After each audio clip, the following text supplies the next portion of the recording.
curlers, it's Sunday night, November 3rd, and the Pan-Continental Curling Championships are all over.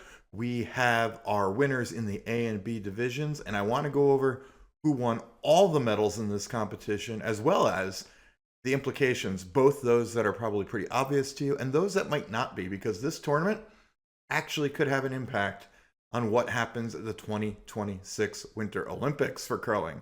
So, without any further ado, let's look at the winners and talk about what it means going forward for the next year and a half of curling. In the men's A division, we talked about the upsets in the semifinals. We actually had an upset in the bronze medal game too. But first, to talk about who won gold, it was China. The Zhu Xiaoming team out of China wins the gold medal at the Pan-Continentals. Great win for them, beating Shinya Abe's team. He threw third but skipped for Japan in the final. John Schuster's rink out of the United States, beating Brad Gushue in the bronze medal game. Perhaps a disappointing performance for the Gushue rink after starting out so strong in this event in the round robin. All four of those teams will also get to go to Worlds, as will the fifth place team, the Lee rink out of South Korea. So good news for all five of those teams moving on to Worlds this year, and congratulations to China on the gold. In the women's A division, Rachel Homan just continues her incredible run over the last couple seasons, leading Canada to another gold medal, but it wasn't easy. Playing against the Gim rink out of South Korea, game came down to the final shot, with Gim having a chance to make a little draw tap to secure victory with the hammer. Very tough shot. Came down to a measure, but it's Rachel Homan who steals in the final end of the gold medal game to capture another gold medal for Canada. South Korea has to live with the silver medal, and it'll be China again taking on the bronze medal there. Japan took fourth place, and the United States, Corey Tisi's team, picked up fifth place and secured the last Worlds qualification spot. And we'll talk a bit more at the end of this why that's so important. Obviously, you want to play at Worlds, but it's more than just playing at Worlds. All these qualification spots do have impacts on how these teams can look forward to potentially playing in the Olympics in 2026.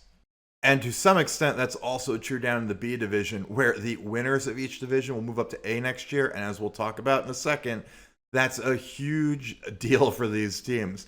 And in the men's B division, our winner was the Philippines, led by Mark Pfister. They had a great tournament all the way through.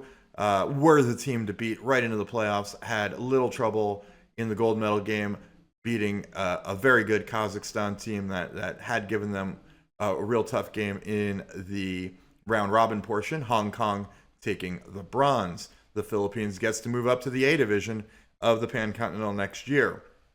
On the women's side, it'll be Australia who gets to move up to the A division, led by Helen Williams. They beat Jamaica in the final. Jamaica takes home the silver, and Kazakhstan will take the bronze there. So Australia, we will see playing in the higher division, the A division, on the women's side in the 2025 Pan-Continental Championships. But as I said, some of the implications of this event may not be immediately apparent to all curlers. So let's talk a bit about how the results we just heard about matter when it comes to the curling at the 2026 Winter Olympics.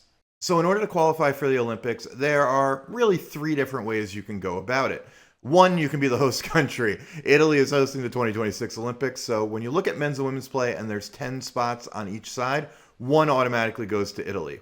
Now, Italy likely, almost certainly would have qualified for the Olympics in both disciplines anyway, but it does take one spot away for the rest of the qualifiers. Next up, the main way to qualify is to be one of the top 7 teams based on total points earned in the 2024 and 2025 World Curling Championships. And that's true for both men's and women's play, each considered individually. There is a point system set up. I'll pull that up right now so that you can see how that works. So pulling this from Wikipedia, obviously, if you look at that top row, if you win a World Championship event, in either of these 2 years. You get 15 points for your country, down to 13, 11, 10, 9, all the way down to 1 for finishing in 13th place. Now, at the end of this year's World Championship, we will add up the points from the last 2 years.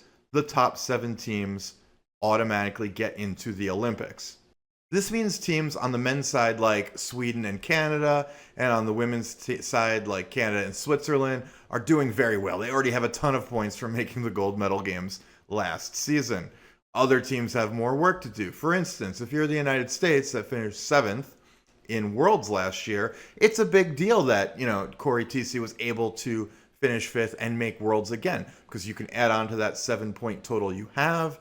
And even if you get a similar result, finishing around 6th, 7th in Worlds again, 8th, likely you are going to end up in one of those 7 automatic qualifying positions, especially again when you consider that Italy has already pre-qualified. But what about all those other teams that are fighting for the final 2 spots on the men's and women's side of the Olympics? Well, all of those teams will have the chance to play in qualifying events, or I should say a lot of them will. First, if you're one of the 5 teams ranked next after the 8 teams that get in through the World Championship points, that being Italy and 7 other teams, you will automatically go to the Olympic qualifying event.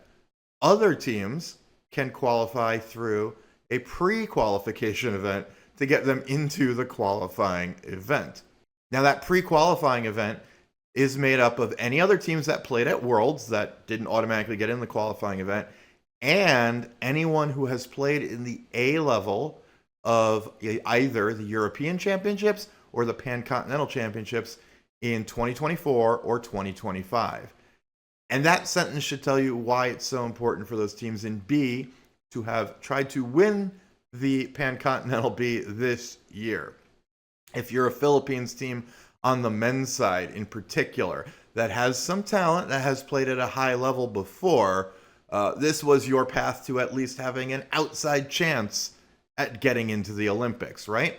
So Mark Pfister will be able to take his team to the pre-qualification event. If they finish in the top 3 there, then they go to the qualifying event, and then the top 2 teams from that qualifying event join the other 8 in the Olympics in 2026.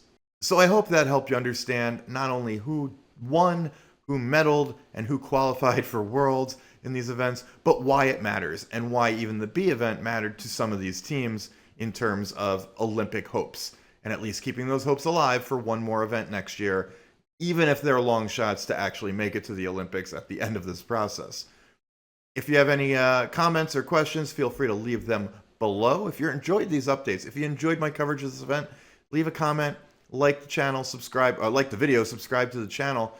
I think I'm going to keep doing these for all the major events during the curling season because these videos did very well. It tells me you guys are enjoying them and that you want these updates in video form here on this channel.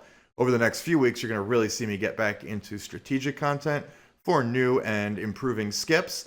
If that's something you're interested in, be sure to come back and watch as those videos come live. If you want to see more of those videos, including some exclusive ones, and have early access to other ones, look out for my Patreon. I put a link in the description below.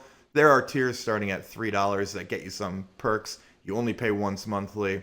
Very affordable, and it really helps me keep this channel alive and spend more time on this because, as you might suspect, this smallish YouTube channel is not a full-time job.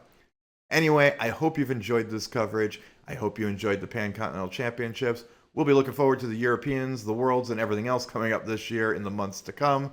But until then, enjoy your time on the ice and good curling.